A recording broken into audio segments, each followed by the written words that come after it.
समय आएगा, सबसे बड़ा और सबसे लंबा छलांग हम ही मारेंगे। Hello my dear students, welcome back my YouTube channel J S C for physics AKTU यूपीडीओ ऑपरेटिंग सिस्टम, जिसका पेपर कोड क्या है VCS401। यदि आपका ये पेपर कोड है तो आपके लिए काफ़ी इंपॉर्टेंट होने वाले हैं क्वेश्चंस। ठीक है, आप देखोगे पेपर में 80 से 90% यहीं से क्वेश्चंस आएंगे जो मैं आपको बता रहा हूँ। ठीक है, ये क्वेश्चंस मैं आप पहले बता दूं, मैं एक सिविल का स्टूडेंट हूँ। ये हमारे एक फ्रेंड थे जो गवर्नमेंट कॉलेज में पढ़ाते हैं, उन्हीं ने क्वेश्चन प्रोवाइड कराए हैं। काफ़ी मैं उनसे बोला यार कि सर ऑपरेटिंग सिस्टम के क्वेश्चन प्रोवाइड करा दीजिएगा, तो उन्होंने काफ़ी टाइम निकाल कर आप लोगों के लिए प्रोवाइड कराए हैं। ठीक है, मैं उनको बता दे रहा हूँ कैसे कैसे पढ़ना है आपको, ये मैं आपको बता दे रहा हूँ। बस आप लोग पढ़ लेना ध्यान से यार, बता दे रहा हूँ। जो मैं बता रहा हूँ अधिकांश पेपर वहीं से आएगा। ठीक है, यूनिट नंबर 1 की बात करोगे तो पहला जो यूनिट है ना, तो उसमें सिर्फ 4 क्वेश्चन ही प्रोवाइड कराया हूँ। आपको बता दूँ 4 में 3 क्वेश्चन आपको एग्जाम में देखने को मिलेंगे, एक सेक्शन बी में आपको देखने को मिलेगा, सेक्शन सी में भी आपको 2 क्वेश्चन देखने को मिलेंगे। तो ओवरऑल 3 क्वेश्चन आपको देखने को मिलेंगे, 3 में 2 क्वेश्चन आपको करने होंगे। ठीक है, देखो जो पहला क्वेश्चन आपका जो बनता है वो बनता है classification of operating system and explain with diagram. बहुत इंपॉर्टेंट क्वेश्चन है। ठीक है, जहाँ जहाँ भी डायग्राम है, जिस भी आंसर में डायग्राम का सोल्यूशंस है, नीड है उसकी डायग्राम बनाओ। डायग्राम से मार्किंग अच्छा होता है, बता दूँ। ऑपरेटिंग सिस्टम में जहाँ जहाँ भी डायग्राम है वो डायग्राम बनाना। ठीक, जैसे इसमें बता रहा हूँ तो देखो आप देखोगे तो टाइम शेयरिंग में और रियल टाइम सिस्टम दोनों में डायग्राम है, तो इनको दोनों डायग्राम से आप लोग क्लासीफाई करना। ठीक है, बैच जनरली काफ़ी क्लासिफिकेशन होते हैं, तो 3 इंपॉर्टेंट है। अभी 3 को एक्सप्लेन कर दोगे तब भी आपको 7 नंबर मिल जाएंगे। ठीक है, नंबर सेकंड क्वेश्चन से यदि बात करोगे तो इस यूनिट में न्यूमेरिकल नहीं आता है, थ्योरी आता है। ठीक है, तो थ्योरी है, तैयार कर लो, अच्छे नंबर आ जाएंगे। यूनिट नंबर 2 की यदि बात करोगे इसमें तो explain multi thread and multi processor system आपसे पूछता है।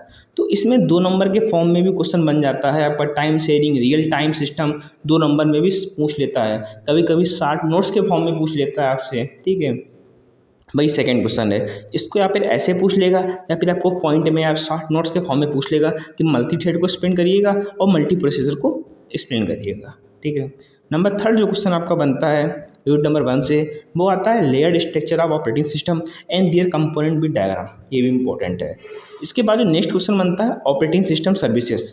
तो 3 क्वेश्चन कौन से इंपॉर्टेंट है वो मैं आपको बता दे रहा हूँ। एक आपका पहला वाला हो गया, एक तीसरा हो गया, चौथा हो गया। ये 3 क्वेश्चन आपको पढ़ के ही जाना है। वैसे इंपॉर्टेंट ये भी है, तभी मैं 4 क्वेश्चन दिया हूँ। 4 में आपको 3 क्वेश्चन एग्जाम में देखने को मिलेंगे। ठीक है, 3 ये चांसेस है कि फर्स्ट थर्ड फोर्थ आपको देखने को मिलेगा। ठीक है, यूनिट नंबर 2, देखो यूनिट नंबर 2 की मैं बताने से पहले यार देखो, जब मैं यूनिट नंबर 2 आपका जो सिलेबस देख रहा था ना, तो उसमें एक टॉपिक था पहले वेंकर्स एल्गोरिदम। ठीक है, वेंकर्स एल्गोरिदम। पर अब आपके मैं करेंट सिलेबस देखा तो उसमें एक टॉपिक नहीं है। यदि ये टॉपिक है आपके सिलेबस में तो यहाँ से एक न्यूमेरिकल 100% आता है। आप प्रीवियस ईयर का पेपर देख लेना, यहाँ से एक न्यूमेरिकल 100% आता है। पर जब मैं आपका सिलेबस देखा लेटेस्ट वाला तो उसमें टॉपिक नहीं था। ठीक है, यदि आपके में ये टॉपिक है तो पढ़ लेना, यहाँ से न्यूमेरिकल आता है। ठीक है, देखो इसलिए का मैं एक न्यूमेरिकल 100%। यदि आपके में बैंकर्स एल्गोरिदम है तो उसको पढ़ना है, नहीं है तो न्यूमेरिकल नहीं आएगा यहाँ से। ठीक है, देखो सबसे पहला जो क्वेश्चन इससे आता है, explain the principle of concurring procedure and consumer problem with semaphores solution. ठीक है, ये सीमाफोर्स बहुत इंपॉर्टेंट है यार। क्वेश्चन में दिया हो चाहे ना दिया हो तब भी आपको लिख के आना सोल्यूशन। ठीक है, हर क्वेश्चन में देख रहे हो विद सीमाफोर सोल्यूशन, इसमें भी देखोगे तो विद सीमाफोर सोल्यूशन। ठीक है, कभी कभी क्वेश्चन में देता है, कभी कभी नहीं देता, तब भी आपको लिख के आना है। ठीक है, तो 1 2 और ये चौथा क्वेश्चन बहुत बहुत इंपॉर्टेंट है। 100% जो आप देखोगे प्रीवियस ईयर का पेपर, तो प्रीवियस 3 ईयर से लगातार आ रहा है क्वेश्चन ये। ठीक है, ये तो क्वेश्चन 2 प्रकार से पूछ सकता है। सबसे पहला explain dining philosopher problem with semaphore solution, या फिर स्लीपिंग बर्बर भी पूछ सकता है। दोनों अलग अलग हैं, स्लीपी बर्बर अलग है और ड्रिंकिंग फिलोसफर प्रॉब्लम अलग अलग है। ठीक है, वैसे आपका ये बहुत बार पूछा है, 3 बार लगातार पूछ चुका है, तो हो सकता है इस बार स्लीपिंग बर्बर पूछ दे, तो आप दोनों पढ़ लेना, स्लीपिंग बर्बर भी पढ़ लेना, साथ में डाइनिंग फिलोसफर प्रॉब्लम भी पढ़ लेना। ठीक है, वैसे ये बहुत इंपॉर्टेंट है डाइनिंग फिलोसफर प्रॉब्लम। ठीक है, तो पहला दूसरा चौथा पढ़ना, तीसरा भी है, बता दे रहा हूँ बिकॉज 4 क्वेश्चन दिया और 4 तो पढ़ लेना है। 4 में 3 क्वेश्चन आपको देखने को मिल जाएंगे एग्जाम में। ठीक है, यूनिट नंबर 3 की बात करते हो तो थर्ड में न्यूमेरिकल आता है, किस पे आता है, CPU शेड्यूलिंग कॉन्सेप्ट नीचे लिख भी दिया हूँ। एक 100% न्यूमेरिकल बनता है CPU शेड्यूलिंग एल्गोरिदम, ठीक है। यहाँ से क्वेश्चन बनता है, आप प्रिपेयर कर लेना। नंबर सेकंड क्वेश्चन की बात करोगे, process transition diagram bit diagram, ठीक है। ये क्वेश्चन क्या होता है, पीटीएम को एक्सप्लेन करना पड़ेगा बिट डायग्राम की हेल्प से, ठीक है। थर्ड क्वेश्चन क्या हमारा पीसीबी है, ये भी इंपॉर्टेंट है। फोर्थ क्या है, thread and their management. Fifth question क्या है, explain deadlock and their characterisations and prevention advance detection. पहला क्वेश्चन काफ़ी इंपॉर्टेंट, थर्ड क्वेश्चन बहुत इंपॉर्टेंट है। यहाँ से न्यूमेरिकल भी बनता है, तो वो न्यूमेरिकल थ्योरी में वो एक बनता है, ठीक है। या फिर आपसे एल्गोरिदम के फॉर्म में न्यूमेरिकल दे देगा, उनको सॉल्व करना होगा, या फिर आपसे थ्योरी पूछ देगा, ठीक है।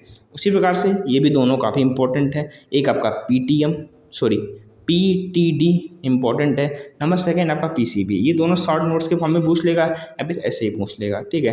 तो आपको पाँचों क्वेश्चन प्रिपेयर करके जाना है, पाँचों, ठीक है। यहाँ से आपको 3 क्वेश्चन आपको एग्जाम में देखने को मिलेंगे, ठीक है।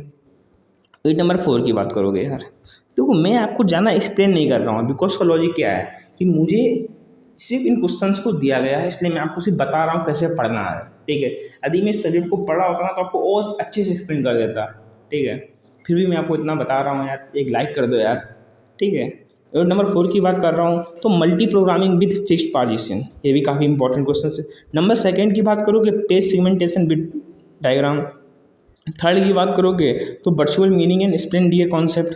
फोर्थ यहाँ से देखो न्यूमेरिकल आता है, यहाँ से एक न्यूमेरिकल आता है, explain page replacement algorithm plus 1 numerical. यहाँ से न्यूमेरिकल आपको देखने को मिलेगा, 100% तैयार करके जाना है। एक और टॉपिक इसमें आता है cache memory organisation, explain cache memory organisation, इसको भी आपको पढ़ के जाना है, ठीक है।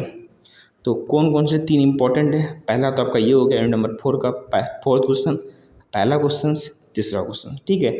पढ़ पाँचों लेना, ये 3 काफ़ी इंपॉर्टेंट है, फर्स्ट थर्ड फोर्थ, ठीक है। ये नंबर 5 पे आ जाएगा। 5 पे पहला क्वेश्चन बनता है what is input output device, explain all device. पहला क्वेश्चन आपका ये बनता है, ठीक है। पढ़ लेना इसको भी। Input output buffering short notes, इसके शॉर्ट नोट्स के फॉर्म में क्वेश्चन बन जाता है, ये भी क्वेश्चन इंपॉर्टेंट है, बहुत इंपॉर्टेंट क्वेश्चन है यार, इसके बिना पेपर नहीं बनेगा। नंबर 5 में हमेशा क्वेश्चन आता है read with diagram, explain read with diagram, most important लिख दिया, मतलब 100% क्वेश्चन आपको एग्जाम में देखने को मिलेगा, बहुत इंपॉर्टेंट क्वेश्चन है, ठीक है। इसके बाद यदि बात करोगे तो explain file organisation and access mechanism, और नंबर लास्ट क्वेश्चन आता है explain file sharing protection and stock security, ठीक है। तो ये पाँचों क्वेश्चन तैयार कर लेना, 5 में देखो एक क्वेश्चन तो 100% आने वाला है, ये कंफर्म हो जाओ, ठीक है। Read with diagram, input output से क्वेश्चन बन जाएगा, चाहे इनपुट आउटपुट बफरिंग को शॉर्ट नोट्स के फॉर्म में पूछ लेगा, एक क्वेश्चन यहाँ से बन जाएगा, एक क्वेश्चन आपका यहाँ से बन जाएगा explain file sharing protection and security, ठीक है। तो ये हो गया यूनिट नंबर 1 2 3 4 5, मैं आपको पाँचों यूनिट बता दिया हूँ। मैं फिर से कह रहा हूँ, मैं आपको एक्सप्लेन इतने अच्छे से नहीं कर पाया हूँ, वो अलग बात है, पर क्वेश्चन से ही आएंगे, ठीक है। ये क्वेश्चन हमारे कॉलेज के सर बनाए थे, मेरे फ्रेंड थे यार, उनसे बोला था यार कि CSE के बच्चों को ऑपरेटिंग सिस्टम के क्वेश्चन चाहिए सर, उनके लिए बना दो यार। तो जब बोला तो टाइम निकाल के आप लोगों के लिए बनाए हैं यार, ठीक है। सर का नाम है मनीष सर, ठीक है। काफ़ी मेहनत आप लोगों के लिए किए हैं यार, प्लीज़ वीडियो को लाइक कर देना यार, और चैनल सब्सक्राइब कर देना, ठीक है। और जो भी डाउट हो कमेंट कर देना, मैं बता दूंगा। एक ऑटोमेटा हुआ, इसके और मैं इंपॉर्टेंट क्वेश्चन आपको प्रोवाइड करा दूंगा, इसके अतिरिक्त आपको और किसी सब्जेक्ट के नहीं मिलने वाले हैं CSE में, ठीक है। 2 सब्जेक्ट के ही मिल पाएंगे आपको, ठीक है। बिकॉज जो सर हैं वो 2 सब्जेक्ट के ही मुझे प्रोवाइड कर रहे हैं, तो मैं 2 को ही आपको दे पाऊँगा, ठीक है, अदर का नहीं दे पाऊँगा, ठीक है। तो वीडियो अच्छी लगी, वीडियो को लाइक सब्सक्राइब कर देना। जय हिंद, जय भारत।